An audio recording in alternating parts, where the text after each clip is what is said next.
Chapter 4 of The Lancashire Witches.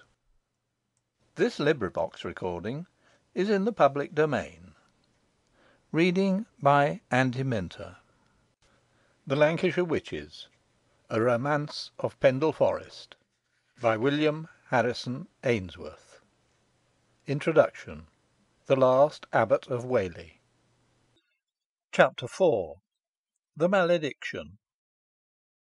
The captive ecclesiastics, together with the strong escort by which they were attended, under the command of John Braddyll, the High Sheriff of the county, had passed the previous night at Whitwell, in Bowland Forest, and the abbot, before setting out on his final journey, was permitted to spend an hour in prayer in a little chapel on an adjoining hill, overlooking a most picturesque portion of the forest, the beauties of which were enhanced by the windings of the Hodder, one of the loveliest streams in Lancashire.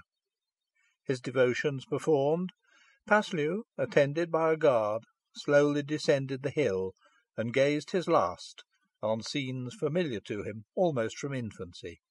Noble trees, which now looked like old friends, to whom he was bidding an eternal adieu, stood around him. Beneath them, at the end of a glade, couched a herd of deer, which started off at the sight of the intruders, and made him envy their freedom and fleetness, as he followed them in thought to their solitudes. At the foot of a steep rock ran the Hodder, making the pleasant music of other days, as it dashed over the pebbly bed, and recalling times when, free from all care, he had strayed by the wood-fringed banks, to listen to the pleasant sound of running waters, and to watch the shining pebbles beneath them, and the swift trout and dainty umber glancing past. A bitter pang was it to part with scenes so fair, and the abbot spoke no word, nor even looked up, until, passing Little Mitton, he came in sight of Whalley Abbey. Then, collecting all his energies, he prepared for the shock he was about to endure. But, nerved as he was, his firmness was sorely tried when he beheld the stately pile, once his own, now gone from him and his for ever. He gave one fond glance towards it, and then, painfully averting his gaze, recited in a low voice this supplication: Miserere mei, Deus secundam magnam misericordiam tuam, et secundum multitudinem miserationum tuarum, dele in equitatem meam, amplios lava me ab iniquitate mea, et a peccato meo munda me. But other thoughts and other emotions crowded upon him, when he beheld the groups of his old retainers advancing to meet him, men, women, and children, pouring forth loud lamentations, prostrating themselves at his feet, and deploring his doom. The abbot's fortitude had a severe trial here, and the tears sprung to his eyes. The devotion of these poor people touched him more sharply than the severity of his adversaries. Bless ye, my children," he cried. "Repine not for me, for I bear my cross with resignation. It is for me to bewail your lot, much fearing that the flock I have so long and so zealously tended will fall into the hands of other and less heedful pastors, or, still worse, of devouring wolves. Bless ye, my children, and be comforted. Think of the end of Abbot Paslew, and for what he suffered." "Think that he was a traitor to the king, and took up arms in a rebellion against him," cried the sheriff, riding up and speaking in a loud voice, "and that for his heinous offences he was justly condemned to death." Murmurs arose at this speech, but they were instantly checked by the escort. "Think charitably of me, my children," said the abbot, "and the Blessed Virgin keep you steadfast in your faith. Benedicite."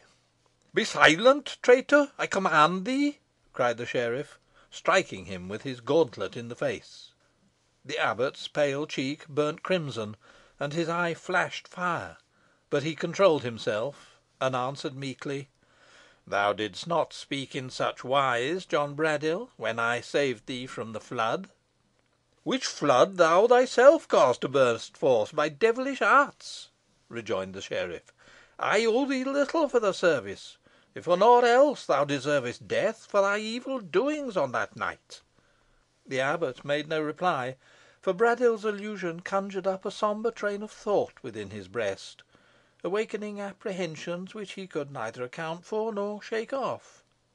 Meanwhile, the cavalcade slowly approached the north east gateway of the abbey, passing through crowds of kneeling and sorrowing bystanders; but so deeply was the abbot engrossed by the one dread idea that possessed him, that he saw them not, and scarce heard their woeful lamentations. All at once the cavalcade stopped, and the sheriff rode on to the gate, in the opening of which some ceremony was observed. Then it was that Paslew raised his eyes, and beheld standing before him a tall man, with a woman beside him, bearing an infant in her arms. The eyes of the pair were fixed upon him with vindictive exultation. He would have averted his gaze, but an irresistible fascination withheld him.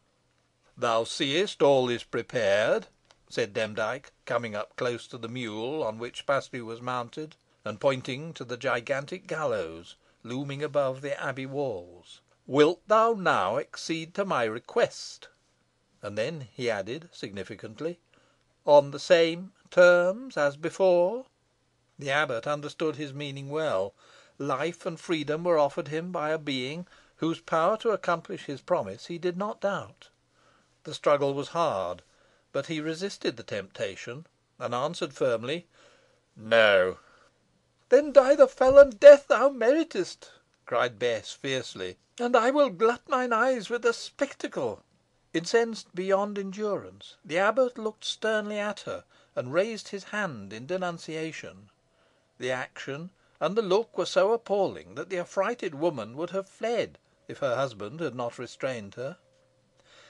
"By the holy patriarchs and prophets, by the prelates and confessors, by the doctors of the church, by the holy abbots, monks, and eremites, who dwelt in solitudes, in mountains, and in caverns, by the holy martyrs, who suffered torture and death for their faith, I curse thee, witch!"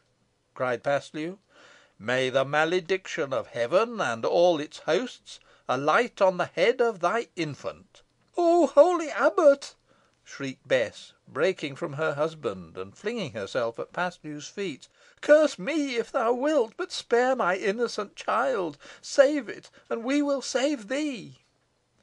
"Avoid thee, wretched and impious woman," rejoined the abbot. "I have pronounced the dread anathema, and it cannot be recalled.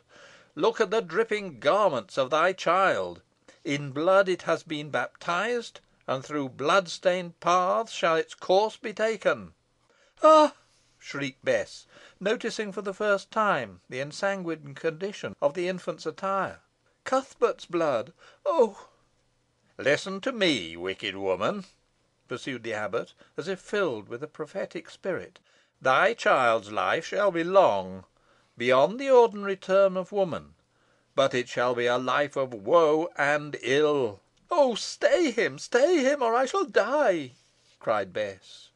But the wizard could not speak. A greater power than his own apparently overmastered him. "Children shall she have," continued the abbot, "and children's children, but they shall be a race doomed and accursed, a brood of adders that the world shall flee from and crush. A thing accursed and shunned by her fellows shall thy daughters be, evil reputed and evil doing. No hand to help her, no lip to bless her, life a burden, and death long, long in coming, finding her in a dismal dungeon. Now depart from me, and trouble me no more." Bess made a motion as if she would go, and then, turning partly round, dropped heavily on the ground. Demdike caught the child ere she fell. "Thou hast killed her," he cried to the abbot. "A stronger voice than mine hath spoken, if it be so," rejoined Paslew.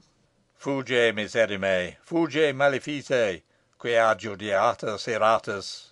At this moment the trumpet again sounded, and the cavalcade being put in motion, the abbot and his fellow captives passed through the gate.